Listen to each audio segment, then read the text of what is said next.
Primeiro-ministro Taur Matanruak parabeniza partido Sira, nebe participa na eleição parlamentar especial do partido vencedor CNRT.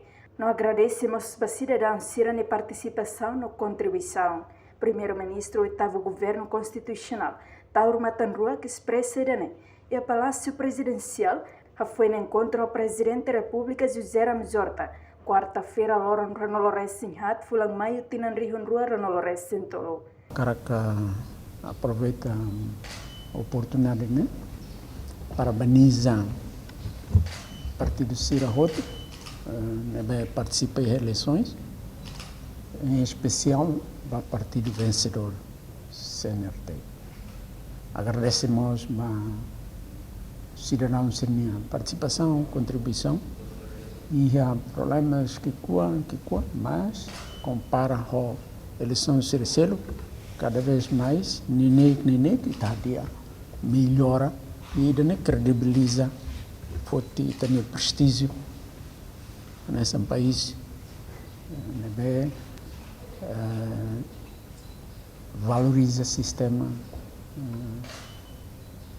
democrático, o Estado de Direito. No encontro no líder nacional na Ruane discute assunto mas assunto com o planeamento e lançamento aeroporto internacional Nicolau Lobato Comorodili segundo uma transição. Vida maca com o aeroporto Nicolau Lobato, inicialmente planeia para tal lançamento de 18, sei lá, 18 ou 19, né? Foi ainda dado que mas lá consegue e na real não sama cá bela desbloqueia cara que se é tempo. Segundo uma transição, Sua Excelência o Presidente hoje colhia e informa, Sua Excelência o Presidente que a me preparado nós.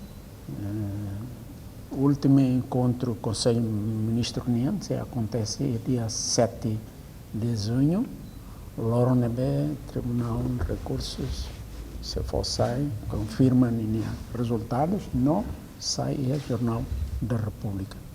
Entretanto, o governo Sato agradece ao Secretariado Técnico de Administração Eleitoral STAE, a Comissão Nacional de Eleição CNE, Polícia Nacional de Timor-Leste PNTL, Falantil Força de Defesa Timor-Leste FFDTL, inclui a média Sira nebe durante ne. Contribuiu na festa democracia o início do remata. Reportagem selfie na televisão Timor Post.